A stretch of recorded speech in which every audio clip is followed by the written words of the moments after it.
Assalamualaikum warahmatullahi wabarakatuh. Perkenalkan, saya Ibu Linda Widyastuti. Saya mengampu bahasa Indonesia di SMA Negeri Mojago. Anak-anak, hari ini Ibu akan menjelaskan tentang teks eksplanasi untuk kelas 11. Tahukah kalian apa itu teks eksplanasi? Teks eksplanasi. Sebelum kalian mempelajari tentang teks eksplanasi, kalian harus mempelajari dulu tentang kata explain. Pernahkah kalian mendengar kata explain?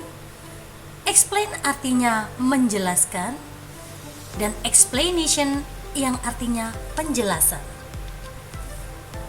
Sehingga teks eksplanasi memiliki arti teks yang isinya menjelaskan tentang terjadinya suatu proses peristiwa atau fenomena yang di dalamnya juga terdapat pernyataan yang menjadi sebab akibat yang menjelaskan fenomena tersebut bisa terjadi. Misalnya, fenomena alam, fenomena sosial, dan fenomena budaya yang sering terjadi di sekitar kita. Kita awali dengan fenomena alam. Fenomena alam mencakup beragam kejadian atau peristiwa yang terjadi di lingkungan sehari-hari. Misalnya, banjir, gempa bumi, longsor, kemarau panjang, atau terjadinya petir. Yang kedua yaitu fenomena sosial. Fenomena sosial merujuk pada kejadian atau peristiwa yang terjadi di lingkungan masyarakat sebagai hasil interaksi antar pribadi. Misalnya, arisan, penerimaan peserta didik baru, rapat RT RW, dan lain sebagainya. Fenomena sosial dibagi menjadi dua, ada yang bersifat positif dan negatif. Bersifat positif, misalnya aksi solidaritas untuk mengumpulkan dana atau berderma kepada orang-orang yang terdampak pandemi. Berarti ini fenomena yang bersifat positif, memiliki kegiatan yang sangat bermanfaat bagi masyarakat. Sedangkan fenomena yang bersifat negatif. Fenomena sosial yang bersifat negatif misalnya kasus bullying atau perundungan, kasus prostitusi, kemiskinan, kenakalan remaja, tawuran, dan penyalahgunaan media sosial. Yang ketiga yaitu fenomena budaya. Fenomena budaya merujuk kepada kejadian atau peristiwa yang melibatkan unsur budaya, adat, atau tradisi masyarakat. Misalnya, budaya megalitikum, legenda urban, hingga tradisi yang dijalankan secara turun-temurun di masyarakat. Tujuan mempelajari teks eksplanasi. 1. Melaporkan secara jelas terkait tahapan, langkah, hingga proses yang terjadi terhadap fenomena tersebut. Kedua, menjelaskan mengenai proses terjadinya suatu hal. Ketiga, memberi penjelasan tentang langkah atau proses melakukan suatu hal.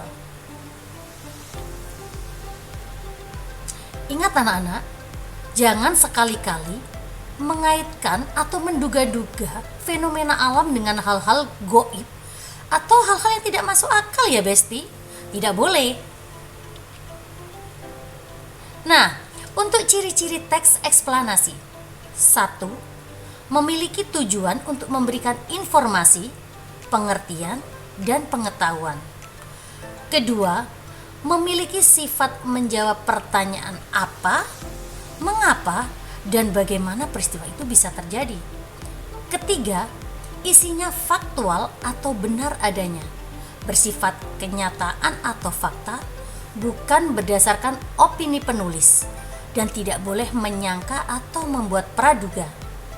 Keempat, biasanya memuat penunjuk keterangan waktu, keterangan cara, konjungsi kronologis, dan kata tunjuk. Kelima, bersifat ilmiah. Dan keenam, temanya memuat hal umum. Untuk struktur teks eksplanasi, terdapat 3 bagian, yaitu 1. Identifikasi fenomena atau pernyataan umum, berisi pernyataan mengenai suatu topik yang akan dijelaskan atau diidentifikasi, proses terjadinya atau suatu proses keberadaan atau gambaran dasar, ataupun pengenalan dasar tentang fenomena yang akan dibahas. Kedua, proses kejadian atau kronologis atau sebab akibat. Ini berisi mengenai detail penjelasan suatu proses terjadinya suatu fenomena yang dijanjikan secara urut dan bertahap dari awal hingga akhir. Mengapa atau bagaimana fenomena tersebut bisa terjadi. Ketiga, interpretasi atau ulasan atau komentar. Ini berisi kesimpulan tentang fenomena yang terjadi atau yang telah dijelaskan. Mari kita lihat bagian berikut ini untuk memperjelas penjelasan dari Bu Linda ya. Selanjutnya, struktur kebahasaan pada teks eksplanasi. 1.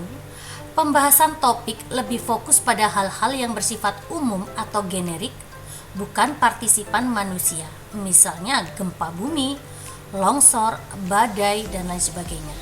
Ingat, kita pernah mempelajari teks eksplanasi dan sebelumnya itu adalah teks prosedur.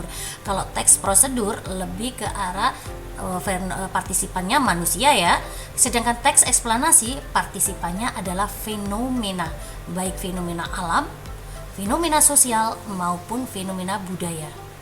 Kedua, menggunakan kata-kata ilmiah. Misalnya dalam fenomena alam gempa bumi, kita akan sering mendengar kata-kata skala Richter, vulkanik, lunak, teori kelak-plat, dan lain sebagainya. Ketiga, menggunakan kalimat pasif. Biasanya ada kata kerja yang menggunakan imbuhan di, ter, terkan, kean, dan lain sebagainya. Keempat, menggunakan konjungsi kausalitas maupun kronologi.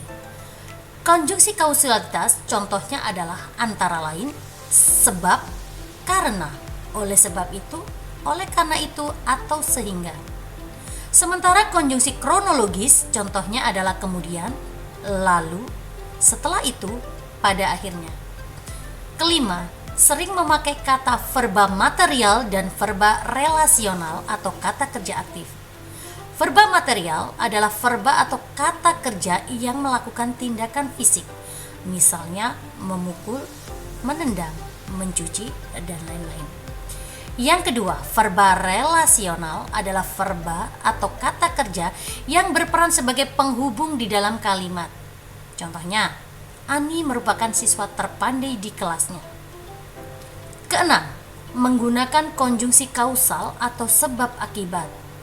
Misalnya, oleh karena itu, akibatnya, sebab, dan lain-lain.